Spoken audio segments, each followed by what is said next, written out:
A sífilis está voltando a assustar os brasileiros nos últimos anos. Mesmo sendo uma doença de fácil e rápido tratamento, segundo dados do Ministério da Saúde, em 2015, o número de pessoas infectadas subiu 5.000% nos últimos 5 anos. Para alguns especialistas, o país está vivendo uma nova epidemia de sífilis, uma doença sexualmente transmissível que pode trazer sérias consequências à saúde. E é sobre isso que nós vamos conversar no Viva a Voz de hoje, que já está no ar pela rádio e também pela TV Univale. Hoje quem me acompanha é a acadêmica de jornalismo Luana Morim. Oi, Luana. Oi, Lisa. Boa tarde a você que está ouvindo a gente pela rádio e também acompanhando a gente pela TV Univale. Lembrando, se você quiser participar do nosso programa, é através do Instagram e do Twitter, @VivaVozUnivale, e também não esquece de curtir a nossa página no Facebook, facebook.com/VivaVozUnivale. Isso aí, a nossa convidada de hoje é a médica Rosali Kupka-Knoll, coordenadora do curso de medicina aqui da Univale. Obrigada pela participação. Boa tarde, é um prazer sempre estar aqui com vocês. Bom, doutora Rosali, a sífilis é uma doença que está aí há muitos anos, né? A gente foi pesquisar para conversar com você. A primeira epidemia global aconteceu no século XV, então não é de hoje que a humanidade lida, né, com essa doença. Com a descoberta da penicilina, diminuiu bastante, né, o número de casos e tudo mais, mas de alguma forma, apesar de ser uma doença fácil de ser detectada, o número de infectados aqui no Brasil aumentou bastante, né? Na sua opinião, quais seriam os motivos, né? O que levou a sífilis a voltar a atacar a população brasileira? Eu acho que o relaxamento de todos em relação ao sexo seguro. A sífilis pode acompanhar o HIV e outras DSTs, mas assim, se falava muito de HIV. Sempre se casou o exame de HIV e de sífilis, a gente até hoje faz isso, sempre pede junto, solicita junto, mas as pessoas relaxaram bastante em relação ao HIV, tanto que a gente já falou em outra ocasião que a epidemia também, ela está ainda em momento bastante crítico, e com isso veio a sífilis. A sífilis é de muito mais fácil contágio, né? E a sífilis tem um agravante que é o contágio via sexo oral. Então, as pessoas podem até se proteger usando preservativo, mas no sexo oral não se protegem e com isso se contaminam sim, porque o treponema ele é danadinho, ele se multiplica muito e passa de uma maneira muito fácil para outra pessoa, para os parceiros. E a gente vê isso no dia a dia, mas dia a dia mesmo. Tem dia de atender 3, 4 casos novos de sífilis. Então, eu acho que tem um comportamento mais frouxo, mais relaxado, sabe? E se fala um pouco menos do assunto do que se falava antigamente. Se a gente for conversar com os médicos em geral, com os professores ou com os médicos, por exemplo, você vê que o urologista que deveria pedir exame de sífilis e de HIV para todos, acaba não pedindo, porque já não é mais importante. Mas a gente sabe que é. Proctologista, a mesma coisa. Então, a gente tem bastante profissionais que poderiam estar, né, trabalhando na frente de tentar minimizar essa epidemia. E bom, professora, a sífilis então é uma doença sexualmente transmissível que é transmitida através de uma bactéria, né? Diferente do HIV, que é um vírus. E como que essa bactéria então ela age no organismo da pessoa que é infectada? A sífilis é causada pelo Treponema pallidum, é o nome dele. Ele é inoculado através da relação sexual vaginal, anal ou oral, qualquer tipo de relação. Coisa que é bem diferente do HIV, que não tem concentração de vírus na saliva para contaminar via sexo oral, mas o treponema tem. Ele vai fazer um cancro. Cancro é uma feridinha, uma ulcerazinha. Na região onde ele foi inoculado, geralmente região genital, só que é um cancro único e indolor. Então fica uma feridinha que não dói. Muita gente não percebe que está com essa feridinha. Isso é a sífilis primária. Esse cancro ele vai sumir. A ferida some, como se curasse sozinha, entre aspas, obviamente que ela não cura, e ela vai começar, o treponema vai começar a circular e vai fazer a sífilis secundária, que geralmente tem se feito mais diagnóstico na sífilis secundária, né? Ou na triagem, como eu peço para a VDRL para todos os meus pacientes. Eu sempre digo, pode ser freira que eu peço meu VDRL. Por quê? Porque é uma maneira de triar Mas eu falo, ensino os alunos isso, eles têm que fazer isso. Claro. É uma maneira de triar a sífilis e de triar as outras DSTs. Então, na sífilis secundária, o que aparece? Aparece manchas na pele, às vezes parece alergia, só que não coça. Alergia coça, sífilis não coça. E uma coisa fácil de todo mundo observar são manchas nas palmas das mãos e nas plantas dos pés. Isso é sinal, fecha diagnóstico, assim, deixa eu ver a tua palma da mão. Tá lá as manchinhas, você já sabe que é sífilis secundária, né? Então, isso é muito importante, assim, a sífilis primária ela não é tão percebida porque é uma feridinha pequenininha que não dói. Não chama atenção. Não chama atenção. Se fosse dolorida, um herpes, Claro. Esse ia aparecer, esse ele ia saber. Né? E quando ela chega no terceiro estágio, que é a sífilis terciária, aí quais são os sintomas que a pessoa apresenta? Essa é séria. A sífilis terciária, como a gente chama, que é o último estágio mais grave de sífilis, ela demora anos para acontecer. Então, da primária para a secundária pode demorar meses, às vezes pode demorar mais, mas a terciária demora muito tempo. Ela pode se alojar no olho, o treponema, o foco, pode se alojar no cérebro, pode se alojar em vários lugares, e aí você ter sinais e sintomas referente a outra coisa. Por exemplo, se for uma neurosífilis que vai no cérebro, o que acontece? Você vai ter alteração do comportamento, pode ter alguma alteração motora, pode ficar, entre aspas, de novo, louco. Eu estava relendo um pouquinho aqui da história da sífilis e aí falava de algumas figuras importantes do passado, bem passado, artistas e pintores, etc., morreram de loucura. Essa loucura, na verdade, era a sífilis terciária. Então, só que ela passa muito tempo. Por isso, para quem estiver ouvindo, isso é bem importante para profissional de saúde, não só médico, pode ser enfermeiro, outro profissional, pode ser estudante. A triagem solicitando o VDRL, que é um exame que custa muito barato, custa R$4, R$2, é bem michuruca, vale a pena. Tá certo. Agora, e o tratamento, né? E se a pessoa realmente descobriu, o que acontece? Como é tratada a sífilis? O tratamento é fácil. É doído, mas é fácil. O tratamento inicial seriam 2 ampolas de 1.200.000 unidades de benzetacil, que é a velha penicilina que se tomava bem nos antigamente para dor de garganta, para amigdalite, que se usava bastante.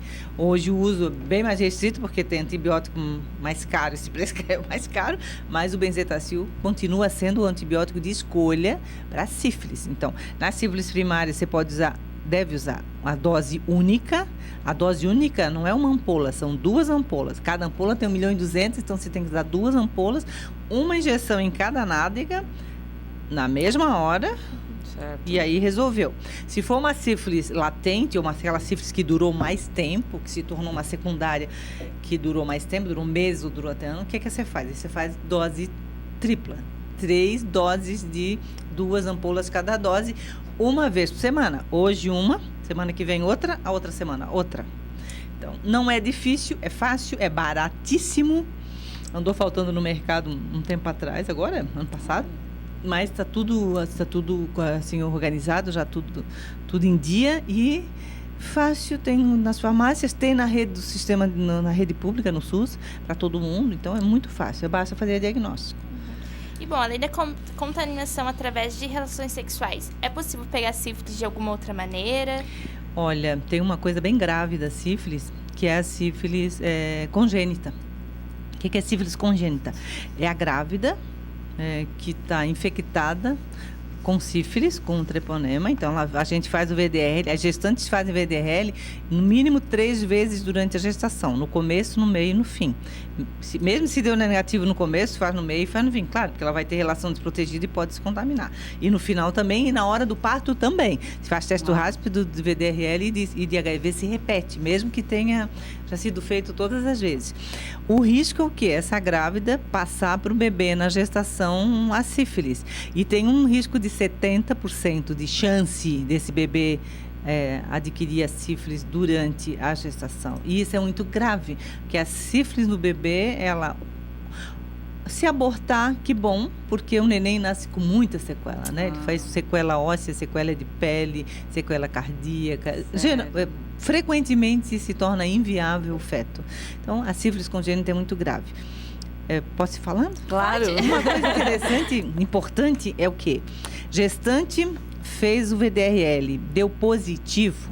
O positivo para nós, ele pode ser um positivo assim, ó.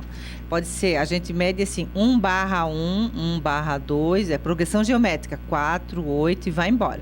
Se a gestante vier para mim, uma gestante, eu atendê-la, o VDRL é de 1/1, eu vou considerar ela positiva. Mesmo que isso seja cicatriz sorológica, a gestante. O adulto é outro tratamento, a gente tem tempo. Na gestante não tem porque tem um bebê. Então, se for, o que eu faço? Eu já trato aqui no 1/1. Às vezes a gente discutia, hoje todo mundo assume essa postura, mas discutir com os ginecos, obstetras, isso. 1/1 não é sífilis. 1/1 pode ser uma sífilis que está começando. Então, é melhor tratar, porque tem o bebê, do que você relaxar, não tratar e depois não salvou aquele bebê. Então, a sífilis congênita a gente trata dessa forma, assim, bem precocemente, bem, assim, um pouco incisivamente demais. Outra coisa é o parceiro, o marido.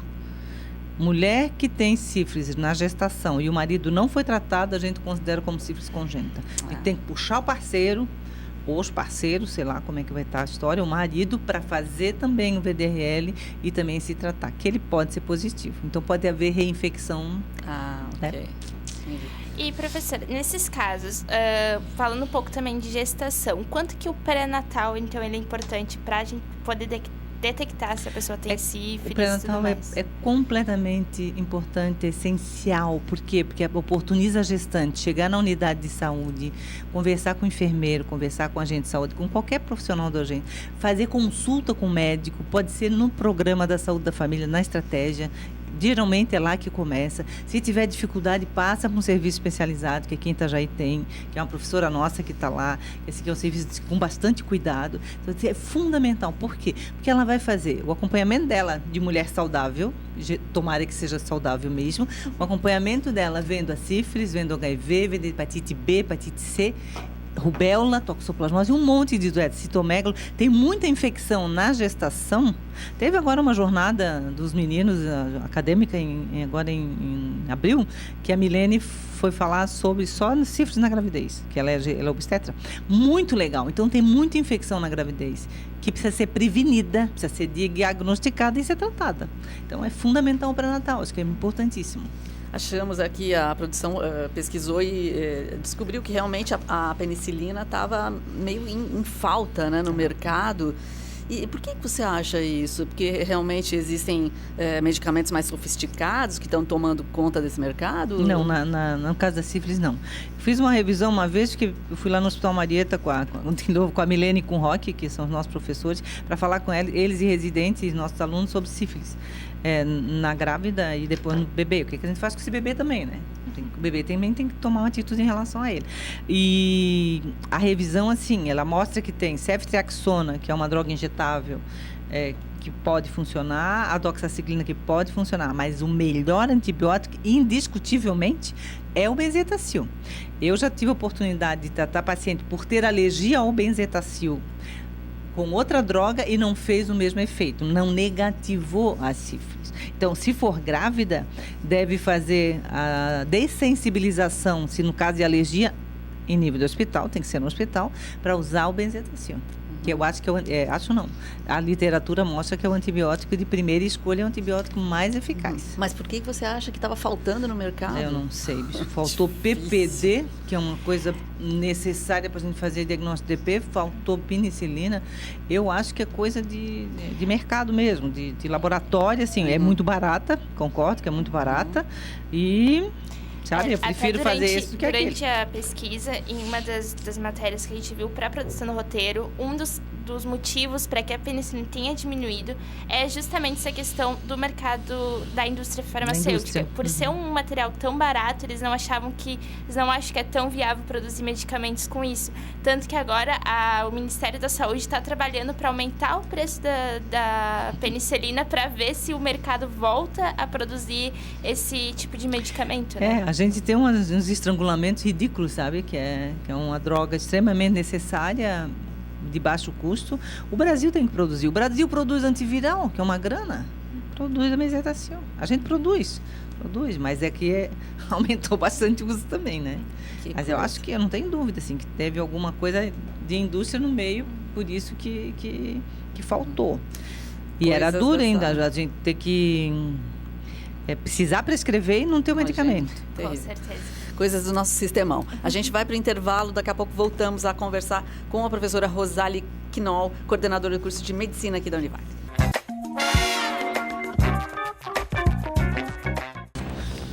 Isso aí, já voltamos a conversar com a professora Rosali Knoll, professora coordenadora do curso de Medicina da Univale. E nosso assunto aqui hoje é o retorno dos casos de infecção por sífilis.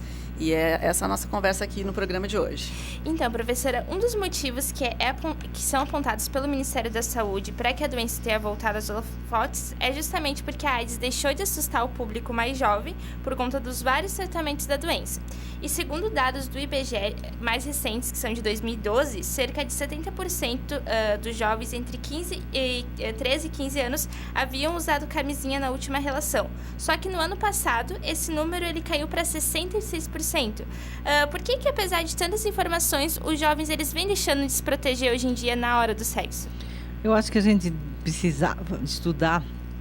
Aí o estudo não é só da medicina, eu acho que envolve muitas áreas, das humanas e da saúde, a questão do comportamento humano, sabe? Do comportamento, principalmente do jovem, porque eu acho que tem um futuro grande pela frente que a gente teria que estar protegendo. Protege todo mundo, mas protegendo mais, eu acho até. Os jovens, eles têm se transado entre si sem preservativo, sexo homo ou hétero, tá muito assim, liberado essa questão. Eu acho que está muito mais a questão da sexualidade, muito mais pele do que sentimento, do que amor. Então isso eu acho que pega, sabe, assim, é muito fácil as pessoas.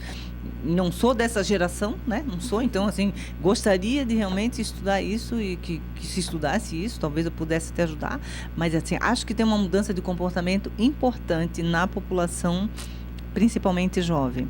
Na população homo, eu vejo uma facilidade de namoro enorme, fantástica. De vez em quando alguém me procura: professor, eu tive uma relação assim assada, aí me conta detalhe da relação e eu acho que eu tenho que usar o remédio. Então, conta detalhe da relação, aí tem que usar o remédio. Então, tem maneira de fazer profilaxia. Só que a profilaxia com medicamento é dura, o remédio dá efeito colateral, né? Então, precisava, eu acho, que a gente discutir mais, de novo, em qualquer curso, não na medicina, porque teve um estudo que foi feito até por nós aqui na medicina, que foram analisados estudantes do direito, estudantes da engenharia e estudantes da medicina. Só 3, assim, grupo pequeno também, não foi um estudão, não. Um estudo pequeno que era um TCC. Mas, assim, da medicina ele sabe da situação, mas os outros não sabem. Que é uma coisa louca, porque, teoricamente, todo mundo já sabe.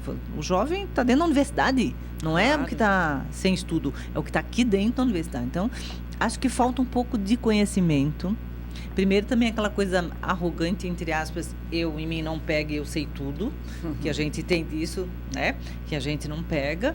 E segundo, no comportamento. Acho que teria que, sim, discutir comportamento. Não de uma forma careta, não de uma forma preconceituosa, não de uma forma de podar. Isso, não é isso. É uma forma de realmente avaliar como é que poderia estar fazendo prevenção. Eu acho que a prevenção é muito tímida. Acho que a gente teria que estar muito mais atrevido. Na minha época de programa de AIDS, a gente era atrevido, cara. Se metia em tudo quanto é lugar a falar de prevenção e a dar preservativo. Onde é que tem preservativo hoje? Nós temos alguns dispensas de preservativo na universidade. Só na semana da AIDS do ano passado, né? Em dezembro, teve um movimento legal ainda, um movimento bem interessante, por vários cursos, foi bem bonitinho. Mas isso não tem que ser só na semana da AIDS, tem que ser de cuidado, tem que ser sempre isso. Eu acho que falta isso, sabe? E a turma da mais velha, não vou falar melhor idade, porque isso é besteira, mas a turma mais velha também não se cuida, cara. E tem namorado bastante. Já faz tempo isso. É verdade. Mas eu me preocupo com jovens, sim, porque tem uma coisa de comportamento um pouco exacerbada, na minha concepção de leiga no assunto. A gente não estudo sexualidade, então não posso estar dizendo muita coisa. Bom, doutora Rosali, assim como a maioria das DSTs, a sífilis também não escolhe idade, gênero e nada disso, né? Mas tem algum grupo que está sendo mais atingido por essa volta da sífilis? Eu acho que o homo, bastante. Homo. Para mim, eu atendo, né? Eu atendo ainda em serviço público, ali em Balneário eu atendo 2 manhãs, assim, faço 10 horas lá ainda, e atendo na Univale também, né? E também tem um pouco de paciente em consultório, mas eu acho que a população homem é que está mais, assim, sob risco. Porque tem uma liberdade, sei lá por quê. Porque transa mais, eu acho que tem isso também. E bom, professora, além da sífilis, a gonorreia e a clamídia também voltou a registrar casos em grande escala, né? Para você, qual que seria a melhor estratégia para que tanto o sistema de saúde quanto as escolas, universidades, volte a conscientizar os jovens para o uso do preservativo, para saber ter esse cuidado na hora do sexo? Eu acho que aquele ditado bem simplão, assim, ó, água mole em pedra dura, tanto bala até que fura, a gente tem que trabalhar com ele, sabe? Falar, verdade. Falar sem caretice, porque quando a gente fala com alguns profissionais, tem uma vergonha, tem uma dificuldade de falar. E eu acho que isso não dá para ser assim. Tu tem que falar com o olhar também. Tu falar de boca para fora e não tá sentindo, é melhor tu nem falar com ninguém. Então, assim, essas pessoas, como na época a gente treinou na Univale aqui, um monte de gente. Tinha uma professora daqui que, nossa, a Eveli fez um trabalho super legal, juntou um monte de gente, misturou o município com todo mundo. Eu acho que isso tem que acontecer de novo. Nós, nos cursos, temos que nos misturar e fazer um trabalho, fazer com que vocês, jovens, sejam os que vão falar para os outros jovens de uma forma, com a linguagem de vocês, que é um pouco diferente da nossa, sem caretice, sem falsidade, sem preconceito, porque as coisas rolam, não adianta não adianta esconder, porque as coisas rolam. Então, ou você começa a trabalhar isso na criança pequena, na escola, e permeia qualquer ambiente, inclusive ambiente de trabalho, ou você não consegue mudar a situação. É muito complicado. Nós temos hoje essa coisa aqui desse Facebook, etc. Pô, trabalha com ele de uma forma sadia, né? Seria interessante, né? Por falar em celular, entre os achados aí na nossa pesquisa para o programa, o médico e psiquiatra Jair Bauer, que tem exatamente esse perfil de moço novo lá, conversar com a juventude, né? Ele deu uma entrevista dizendo que os aplicativos de relacionamento, como o Tinder, por exemplo, e tantos outros, têm influenciado e têm também contribuído para esse aumento, né, de casos de infecções. Namoro pela internet. Você acha que tem a ver isso? Eu acho. É tudo tão fácil, não é fácil? É fácil, gente. Faz assim, clica e tem um encontro e as coisas acontecem. E aí o pessoal vai sem preparo para esse tipo de encontro. Eu acho que as pessoas... eu vejo muito, ouço de mulheres. Hoje mesmo, eu estava atendendo uma, ela disse, eu contei para uma menina que estava na sala de espera como é que eu me contaminei. Pegou do marido a história. Então, tem um monte disso. Ainda tem. Tu acredita que ainda tem gente de escolaridade superior ou com titulação que se contamina com sífilis, se contamina com HIV por descuido? Então, assim, primeiro, por isso que eu digo que estudar comportamento era legal, porque são pessoas, não adianta que nós somos todas pessoas. E bom, a gente fala em sífilis, mas não tem como a gente não deixar de falar da AIDS, né? E Itajaí, por exemplo, teve um aumento muito grande, não só nos casos de sífilis, mas também em relação à AIDS nos últimos anos. Só no ano passado, cerca de 3 mil pessoas estavam em tratamento do vírus aqui na cidade. E, inclusive, segundo o ranking nacional de detecção do vírus, liberado no ano passado, em 2016, a cidade ocupava o 2º lugar. De novo. Né? Quais seriam, então, os principais fatores que levaram hoje a cidade a ter esses números tão alarmantes? Não vou gostar do que eu vou dizer, mas se o governo entrou agora, não é responsabilidade dele. Mas, assim, houve um relaxamento total em relação à prevenção. Absolutamente total. Por quê? Prevenção com o usuário de droga, que é importante ainda. Não tem droga injetável, mas tem crack de monte. Então, esse pessoal não se cuida, imagina, não se cuida mesmo nas relações. Prevenção com o profissional do sexo ainda precisa, gente. As pessoas que mais se cuidavam há anos atrás era o pessoal que usava o sexo como profissão, mas precisa fazer prevenção. Prevenção nas escolas de uma forma interessante, legal, não careta. Prevenção em qualquer espaço possível de se fazer prevenção. Então, teve bastante... distanciamento da população de uma maneira geral em relação à prevenção. Eu acho que continua se falando que prevenção ainda é o carro-chefe para a gente diminuir índices de infecção. Tem uma coisa nova, que não é mais nova, né, mas que é o PrEP, né, que é aquele pessoal que tem um parceiro positivo, a gente sabe que esses caras não vão usar camisinha, ou as pessoas, e eles começam a usar medicação. Mas também tem um custo de efeito colateral. Dinheiro nem vou falar, mas de efeito colateral tem. E tem um custo de gasto do organismo também tem. Né? Hoje a gente tem, isso a gente pode falar bastante para as pessoas se ligarem.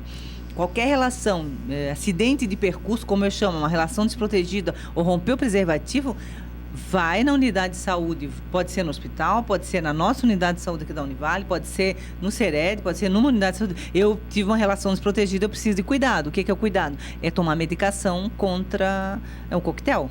Parte desse coquetel vai ser tomado e isso realmente previne infecção. Então, além das medidas, camisinha, redução de danos, etc., tem essa do medicamento que a gente usa bastante. Legal. A gente tem um último minutinho antes de fechar, olhando agora para você como professora coordenadora do curso de medicina, de que maneira essas questões estão sendo discutidas dentro do curso? O que vocês têm feito para a formação de médicos com toda essa eu acho que é pouco, sabe? Eu acho que é pouco ainda. Eu tenho muita oportunidade de conversar com muito aluno o tempo todo. E eles vêm me contar, tive uma relação desprotegida, vai lá e me contam.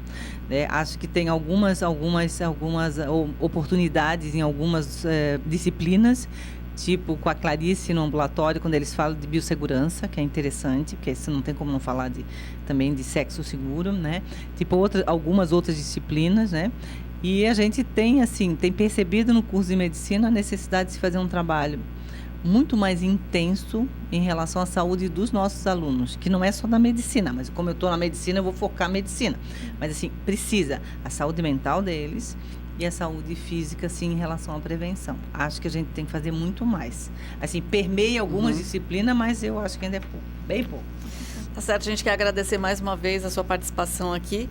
Nós conversamos com a médica Rosali Kupka-Quinol, professora coordenadora do curso de medicina aqui da Univale, quem a gente agradece mais uma vez.